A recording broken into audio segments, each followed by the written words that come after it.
mana bukit yang paling besar ya Muhammad? Akan kutimpakan kepada mereka. Hati yang luka biasanya akan marah, akan kecewa, tapi itu tidak terjadi pada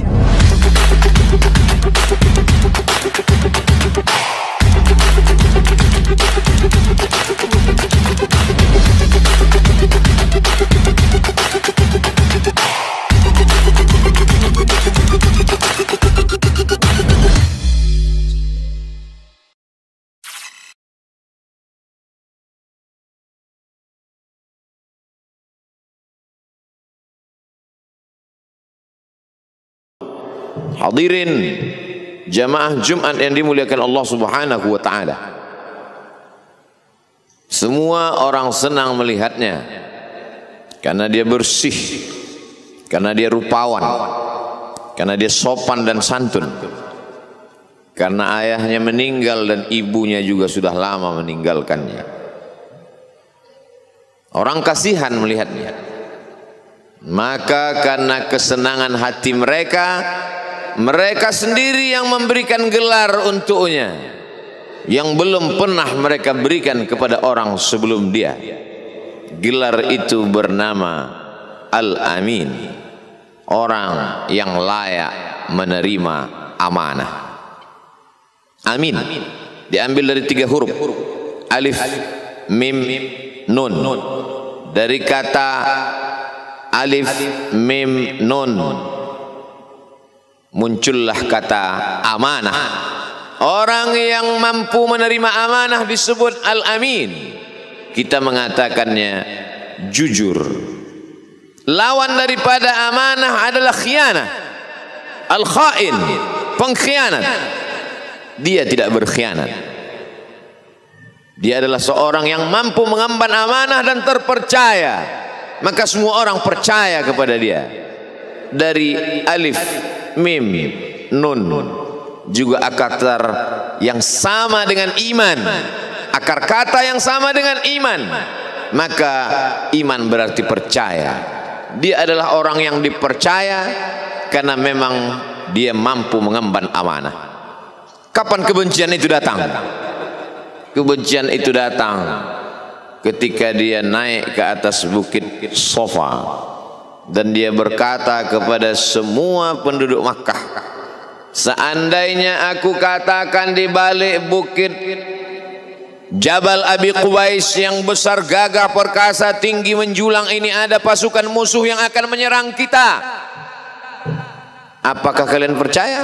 Semua mereka berkata, shadaqnaka, kami percaya karena memang kami menggelar engkau orang yang dapat dipercaya. Seandainya aku katakan bahwa ada pasukan musuh yang akan meluluh lantakkan, menghantam, membunuh kita, apakah kalian percaya? Mereka menjawab, shadaqnaka, kami percaya. Seandainya aku katakan bahwa aku menerima wahyu dari Allah dan aku diperintahkan Allah untuk mengabarkan kepada kalian yang baik-baik akan masuk surga, yang jahat-jahat akan masuk neraka, percayakah kalian? Disitulah perlawanan datang, bukan dari orang lain, bukan dari musuh, bukan dari lawan. Perlawanan itu datang dari saudara kandung, dari ayah kandung yang masih ada hubungan darah. Tabban laka ya Muhammad alihadza jama'tana, celakalah engkau Muhammad, apakah hanya untuk ini saja kau kumpulkan kami hari ini? Allah membelanya, langsung Allah membelanya. Dia tidak membela dirinya, tapi Allah mengatakan tabbat yada abi lahabi wa tabba ma aghna anhu maluhu, hartanya tak ada berguna, wa ma kasab, hasil usahanya tak mendatangkan manfaat, wa imra'atuhu hammalatal hatab, istrinya menjadi pembawa kayu bakar, simbol dari adu domba, kata-kata yang membuat menyakitkan hati yang dibawa oleh Ummu Jamil istri Abu Lahab untuk menyiksa, menjelekkan, membuli, menebarkan berita untuk membunuh karakter Sayyidina wa Maulana Muhammad sallallahu alaihi wasallam. Ini bukti kalau hari ini ada anak muda yang rupawan, yang dermawan, yang disenangi lingkungannya. Tidak ada orang yang tersinggung, biasa. Karena Nabi Muhammad SAW juga pernah mengalami hal itu.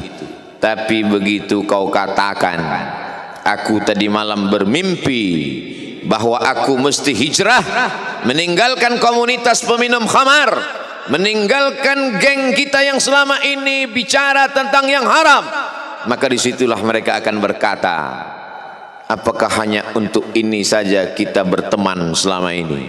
Mana persahabatan kita?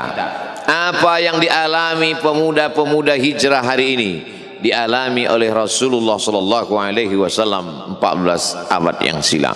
Ketika kau berhasil bisnis, orang senang.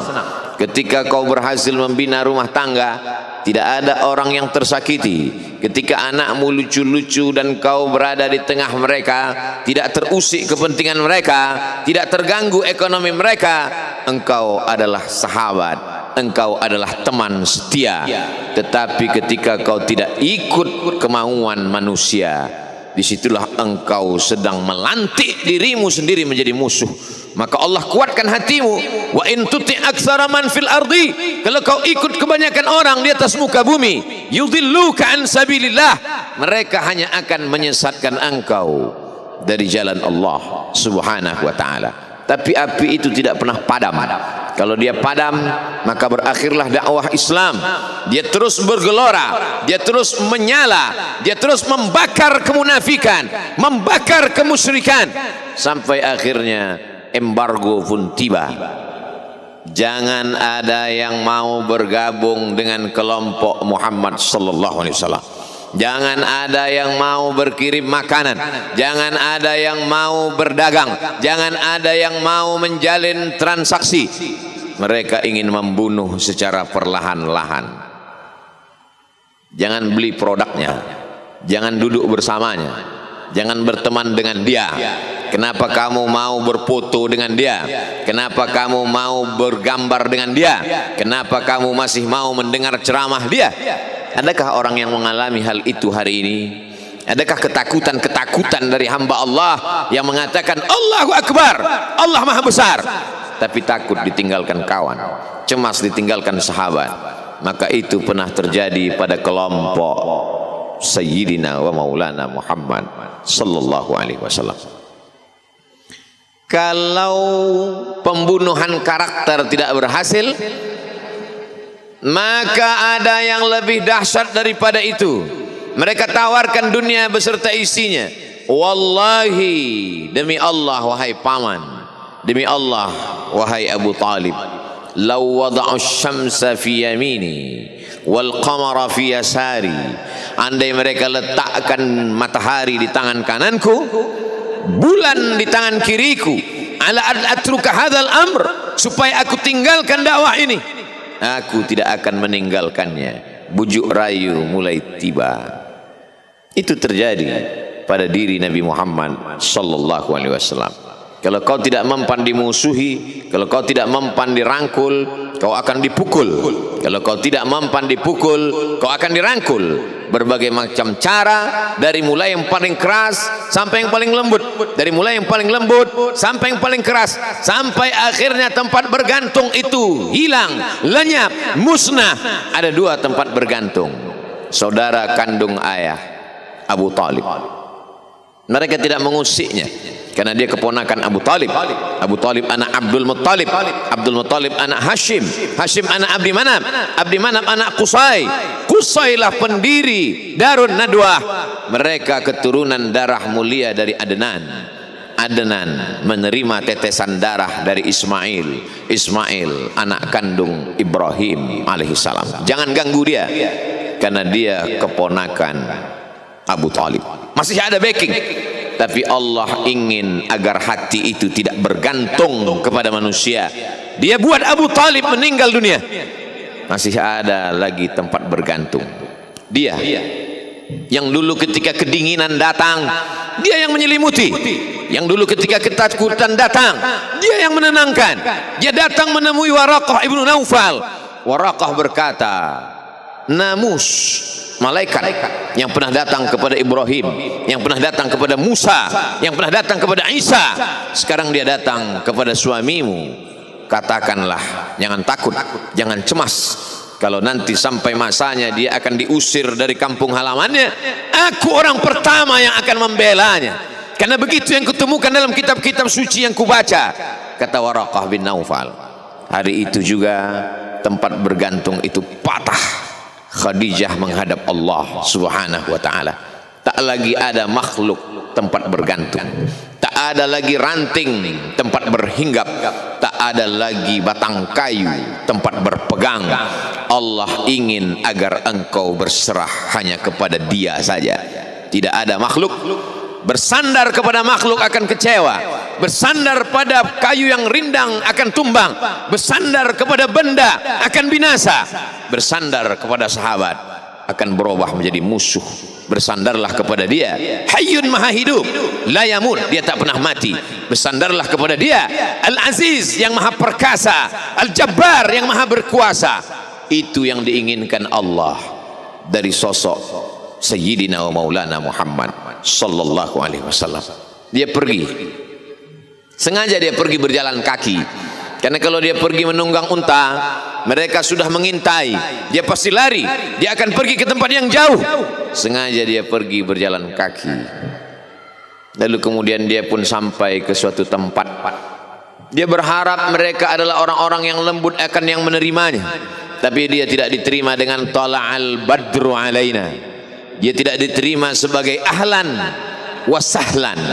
Ahlan, keluarga, kau datang kami sambut sebagai keluarga.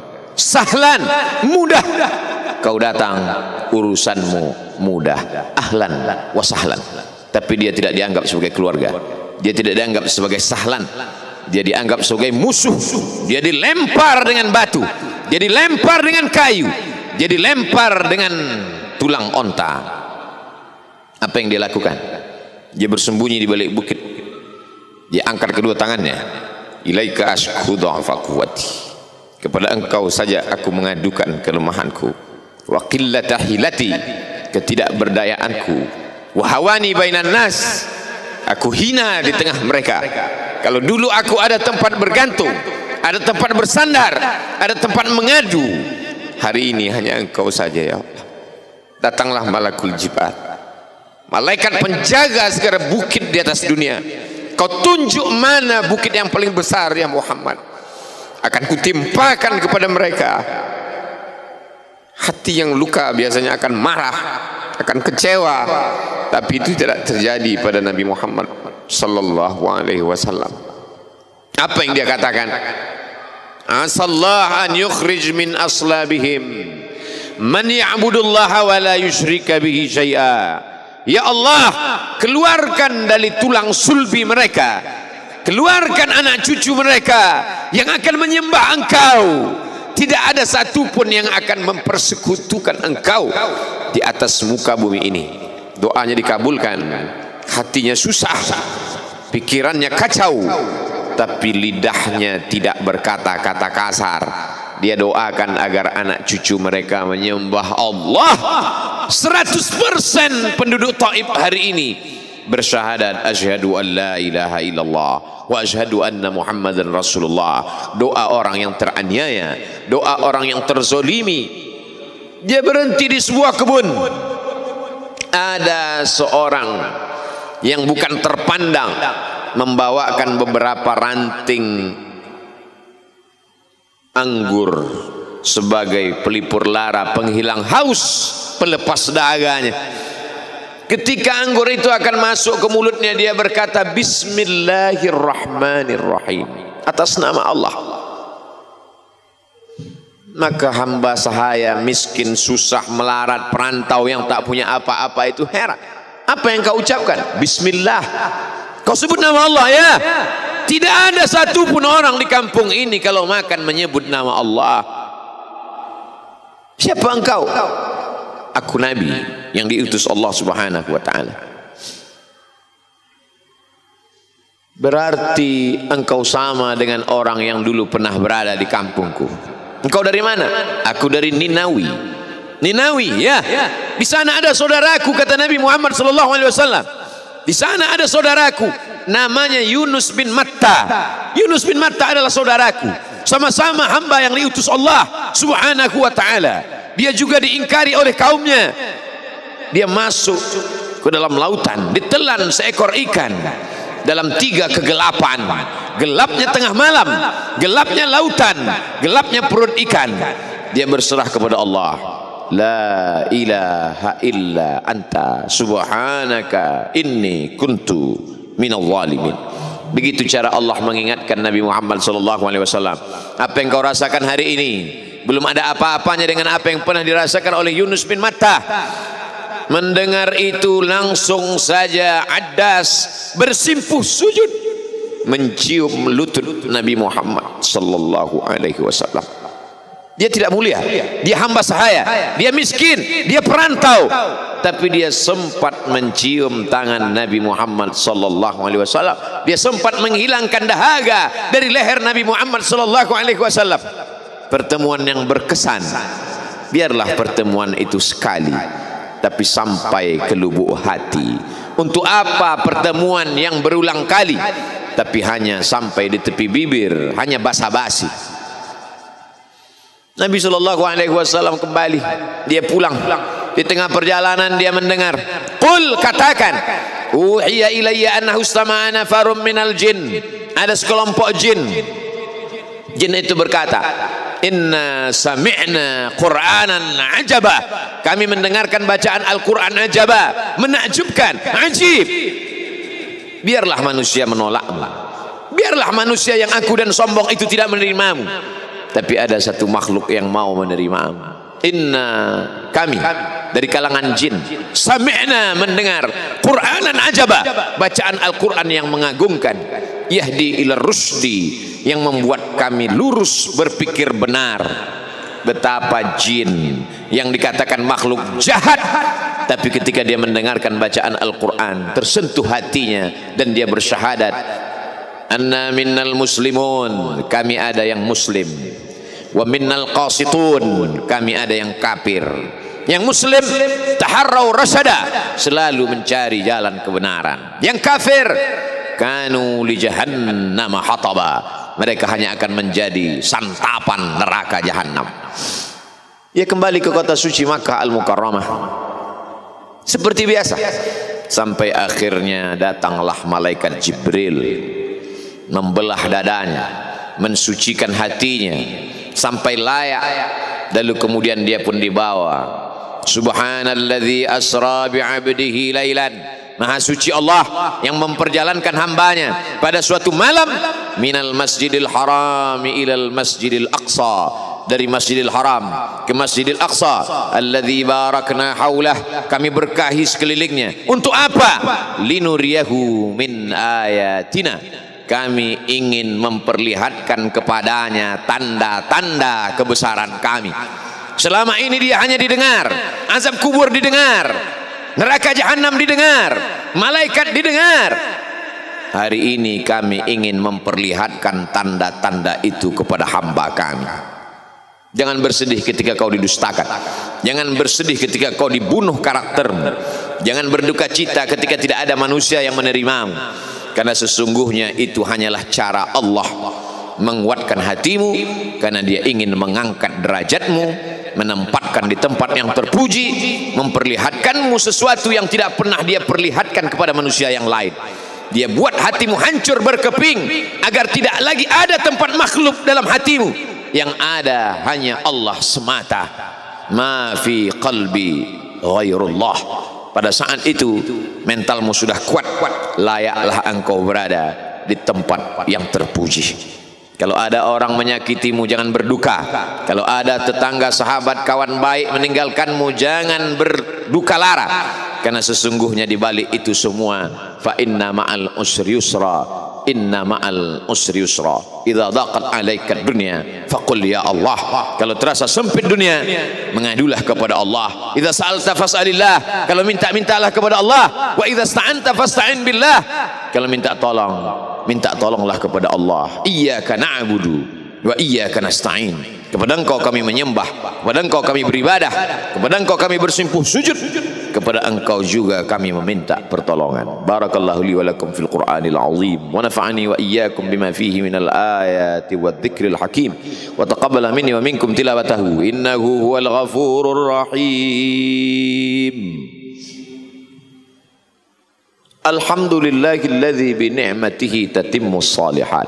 Wassalatu wassalamu ala sayyidis sadat wa ala alihi wa ashabihi ahlil fadaili wal karamat. Asyhadu an la ilaha illallah wahdahu la syarika lah wa asyhadu anna sayyidana Muhammadan abduhu wa rasuluhu wa safiyyuhu min khalqihi wa khaliluhu addal amanah wa ballagha ar-risalah wa nasaha lil ummah wa tarakana 'alal mahajjatil bayda lailuha kanahariha. Asyhadu an la ilaha illallah wahdahu la syarika lah. Allahumma salli ala sayyidina Muhammadin an-nabiyil ummi wa ala alihi wa sahbihi wa barik wa sallim. Qala Allah ta'ala fil Qur'anil azim wa huwa asdaqul qailin.